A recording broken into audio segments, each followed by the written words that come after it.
Maplestory, Maplestory, Maplestory, Maplestory, Maplestory, Maplestory. When I first played Maplestory 2, I did not see the appeal in this game, even though it has pretty much everything I enjoy in an MMORPG. A crazy amount of customization, a skill build system, difficult dungeons and raids, world bosses, housing, fishing, and much more. But even with all this, I just couldn't get with it. And it's not that the game is bad, hell no, it's actually amazing.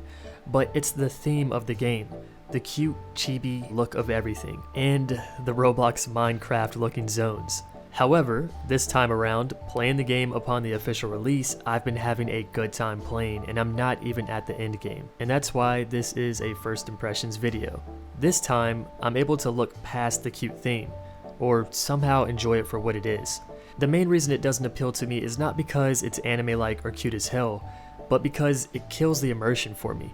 The point of view as well.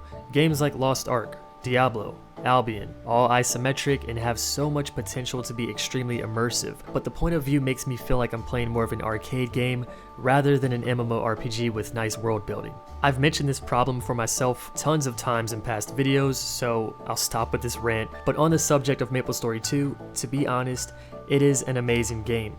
Truly amazing. The only reason I think someone would have a problem enjoying it is because of the cutesy theme. But if you like this theme or can get past it, I really believe you'll learn to love this game. In this first impressions, I'll discuss my experience with the game, pros and cons, and also discuss pros and cons I've found out through other players who have been playing non-stop since beta to give you an idea of what you can expect late game. So to start, the class selection in the game is great. You have quite a few to choose from. Tons of different playstyles, ranged, melee, a little mixture of both. You have healers, DPS. I don't really know if tanking exists in this game, but I like to think that it does. But when I mentioned tanking, someone was like, tanking in Maplestory 2? Lol. And if you've yet to play Maplestory, don't choose what you think works best in PvP or what you hear is the meta. Play what you enjoy, because that's what it should be about. Unless you're getting paid for the PvP EP, then I do understand. Afterwards, designing your character isn't the greatest in the world, but it's good. You have a few faces to choose from, and even get to customize a starting outfit. I mean, it's not the best. Now after that, customization truly opens up.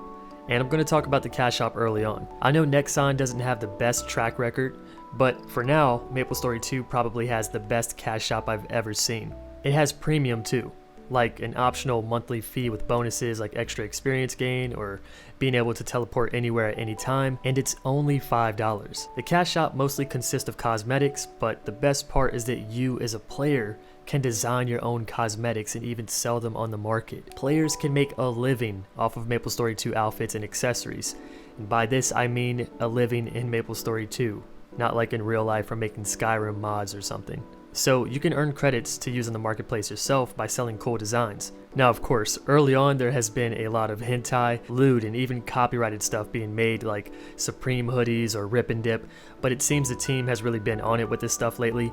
You'll even get punishment in-game for abusing copyright on designs, and I think that's kind of cool. It's a unique way to deal with this problem. The amount of clothing, top, bottom, suits, hats, masks, is pretty outrageous. As someone who enjoys spending money on cosmetics, you'll be staring at the marketplace for hours. Or just get to a point where you start designing your own clothing. You can indeed earn ways to purchase premium items without spending cash, so don't worry if you don't have the funds, but also don't expect to be decked out early on.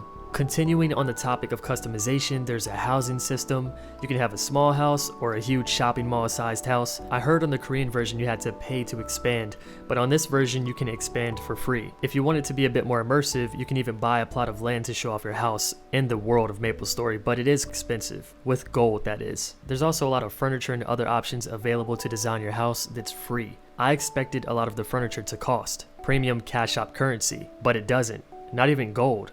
You have so many options to choose from as a free player, it's insane. Like, I feel like this game is a bit too generous, but there are a lot of other things you can buy with cash or red merit points, like a hot tub, a shower, so there are premium options available if you want to get a bit more stylish, but there's some good things you can make even without cash. There's even more customization with name badges, chat boxes, damage number fonts. I could go on forever. I could honestly make this a 10 to 15 minute video about the customization of Maplestory. Do you enjoy life scaling? They have that too. Fishing, mining, farming, even in your own house. You can even level off of this stuff. And I know some of you enjoy making people's ears bleed with instruments, so there's that too. The combat's nice, but the controlling is weird to me. I'm not a keyboard player, and by that I mean I'm not used to L-sword or dungeon fighter controls. Using the arrow keys for movement is not really my thing, but this game has amazing controller support. My only complaint is using the virtual mouse to select items. It can be a bit annoying, but Maplestory 2 can be enjoyed on your TV or far from you as long as you have a controller and way to display it. There's also keyboard and mouse if you want to point and click, but for someone like me, I customize my mouse to use all my skills. That way I can use WASD to move and play the game like any other MMO I'm used to. World of Warcraft, ArcAge, you get what I'm saying. The combat animations are great, and being able to mess around with skill points allows for unique builds. As a rune blader, I've decided to go the storm rune route for evasion and movement speed, but there's other ways you can take your classes. For stat points, even though you have lots of options, most people seem to just go with one stat, so that part doesn't seem really unique, but it does still add more options, I guess. The game is instanced, but does a good job because it works very well with the theme. The zones I've explored aren't crazy huge, but honestly they don't need to be, and there's a lot of different zones.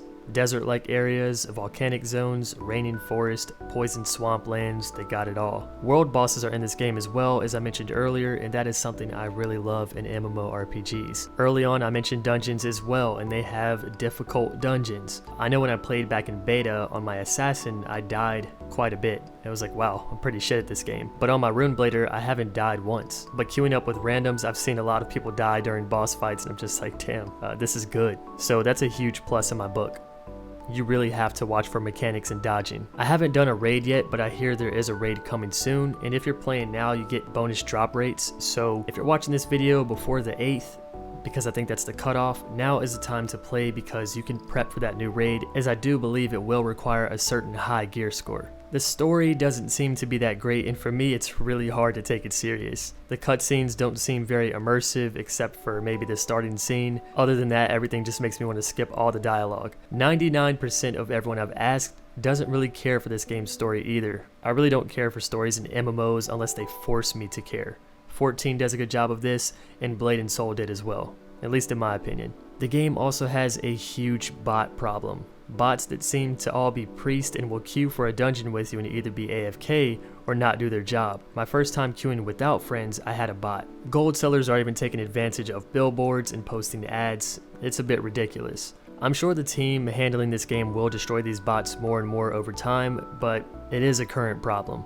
And oh yeah, there is open world PvP, and I know some of you are hitting that nut button right now just hearing about that. But I hear it's a bit broken right now, as only a few classes are viable, as they can cheese and stunlock or stagger you forever. I also hear a fix is being worked on, so I still think you should play what you want. The leveling process has been easy, doesn't seem to take too long.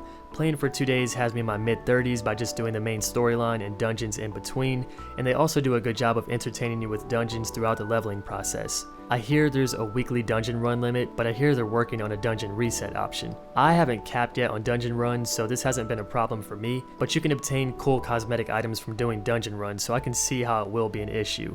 Run a dungeon 15 times to get fragments to make cool horns and things like that. Eventually, you will be capped. So far, the leveling experience has been enjoyable if you have some friends or people to hang and chat with. It's been easy, so I've kind of been playing it on autopilot late night, but when it comes to dungeons and world bosses, then you really need to pay attention. But overall, leveling is not tedious, and that's a good thing. The optimization of this game isn't the best, but it's not horrible. You'll notice sometimes your character will clip in cutscenes, and just like when dialogue comes up, there's just very minimal issues that you'll notice all the time, and then there's times where you're going to notice bigger issues. I've crashed once, and that was when changing into windowed mode. I've also noticed frame rate issues when lots of players are attacking the same mob, or even at random times like when I fought a mini boss. But the frame rate issues have been pretty rare so far, except with mini games, because That causes a lot of frame rate in the beginning when everyone is jumping into it. And yes, there are random mini games that happen from time to time, and they are quite enjoyable. I really got to give it to Maplestory for being, in my opinion, the best community-driven type of MMO.